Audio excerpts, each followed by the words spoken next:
Hey everybody, and welcome back to Hand of Fate 2. You may notice that we're in the middle of a challenge. Well, that's because whatever problem I had before when we went on hiatus for the series has come back, and the only thing I can think of is that it was a recent Windows update.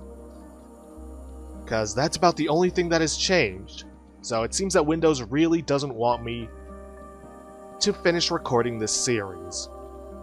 Don't know what to tell you guys. I am going to finish this. I promise you that. Well, finish this challenge at least. So let me tell you what has happened. We are doing the Temperance Challenge, which has a... how shall I put this?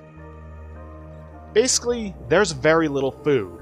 And in order to get the golden token, you have to keep villagers from starving by giving them your food. Now, let me tell you the highlights. I almost died to some villagers, which is why my health is where it is, because I couldn't give them all the food. And I managed to get the spider trap, first card, got the token that time. Didn't get a very good item, at least not in my opinion. Managed to get the harvest blade, which, if you kill an enemy with its special attack, you get plus food. Let's see. Oh yes, encountered Thomas the Ogre. A very interesting one. Basically, some villagers want you to come with them to attack an ogre to steal his food that they claimed he stole, but he didn't. Chose not to, played some games, got the token for that.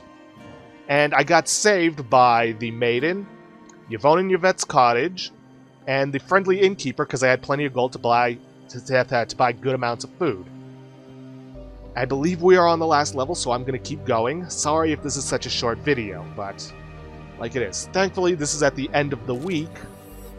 It took me over a century to restore myself to this shabby rendition of life. It will take longer still before these cachets come into the open. Don't care. Hold up. Go away. Whoops. Well, I'm sure you can pause and look at that. I hope you have learned to be their master. Yeah, I didn't expect to get it first time. You select a huge green emerald that immediately begins to shrink you. The shattering gem mostly reverses the effects, although you feel drained by the experience. Ouch. But only a few are real, the rest are traps for burglars said to explode, or worse, without warning. Don't worry, this means one less trapped item, which does reduce the difficulty. Alright, let's try again. May as well keep going. Even if I die, I'll at least get the token for this. Really? Let's see. Shrieking, blah, blah, blah. Ouch.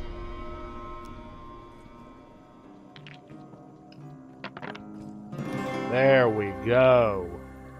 A win here sets the tone for your challenge. The item you selected glows with an inner power as you pick it up. Hero's Call. That is more beautiful than I had ever imagined. Dude, it's a horn. Merrick grabs it hastily from you. This item will finally allow me to sway the guild. I'm sorry, my friend. You are a great pupil, and you've played your part. But now you are only a loose end. Yeah, I knew all along he was going to turn on me. Thankfully, it's just one of them, and he's only a silencer, not an assassin.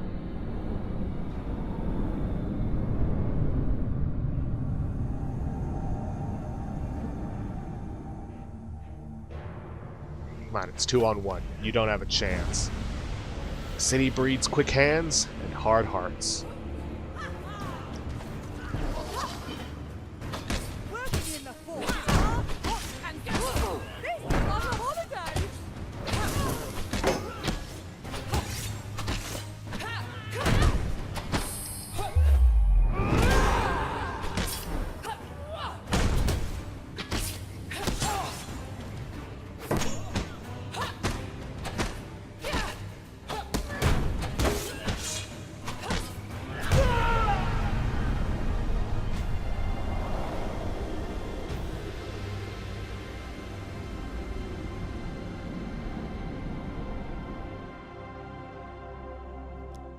It seems I underestimated you. From the first day you caught me back in the city bazaar, I should have known you'd best me in the end. The young thief winces as he pushes the artifact towards you. Take it. It is yours. Summon 3 volleys of arrows. And a cloud of death. in an area when activated. Each volley causes 35 damage.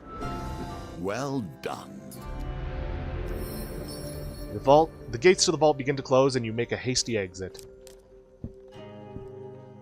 Alright, let's keep moving.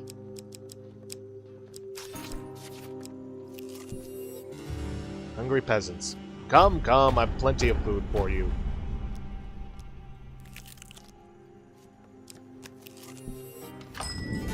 And a general store. Can't really buy anything from it. Don't really want to sell anything either. Am I right in thinking... She smells death upon you. Death promised but not delivered. Death whose time has been delayed. The sky is unnaturally dark as you approach the ruined graveyard. A cloaked figure stands amid the crumbling tombstones. Despite your stealthy approach, it turns to watch your arrival. The living have no place here, she rasps, her body with the breath leaving her body with some effort. Though you will make a fine source material for another minion. Uh-oh. Was kinda hoping I'd get the chance to heal with all the food I had.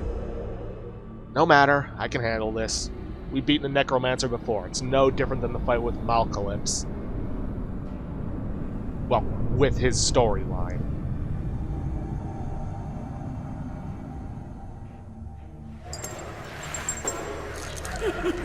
Beat on the necromancer, defend yourself from the skeletons until she gets the shield. Then take out the skeletons. Countess Athanasia. This death mage turns the dead into tools of chaos and slaughter. Use break to break through her gruesome armor.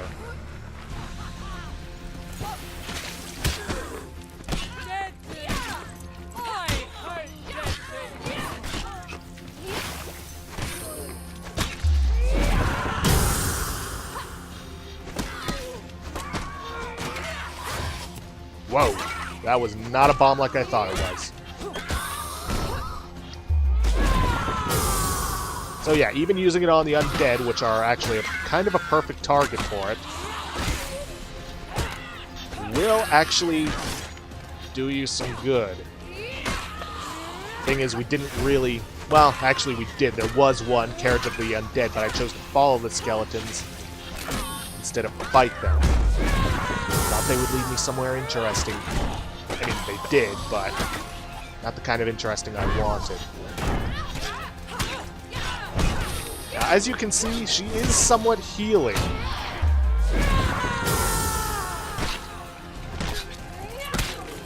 Now, thankfully, she only resurrects the skeletons that were with her.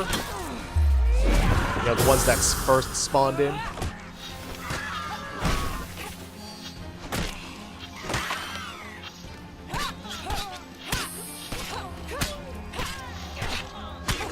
You know what? Let me use this artifact while I've got it.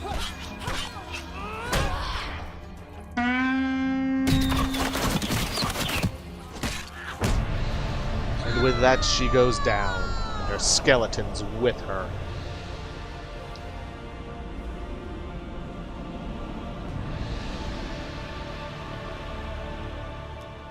Smoking ash is all that remains of the necromancer as you inspect the contents of the crypts.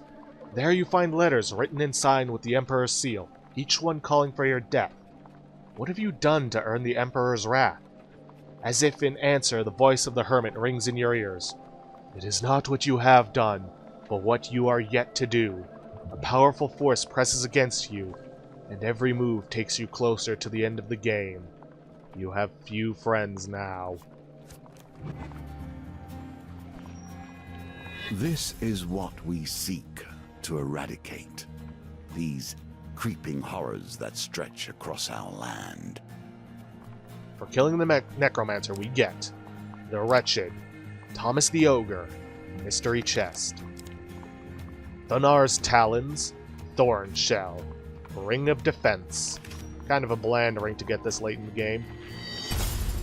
For avoiding any unnecessary villager deaths, we gain Kolbjorn's Traps. For venturing into the spider's nest, we get Imperial Helm. For beating Thomas the Ogre, Gladiator's Visage. For completing Marek's quest, Hero's Call.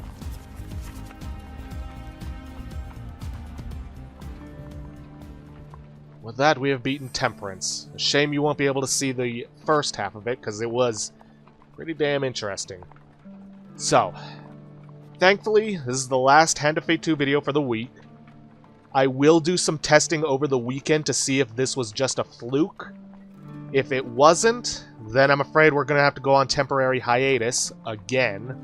Thankfully, my other planned game is ready to go. So if it turns out it wasn't a fluke, then I'll go with that. Well, with that, guys, we've come to an end for this episode. If you like what you see, please leave a like, subscribe for future content, and I will see you guys in the next episode. Thanks for watching.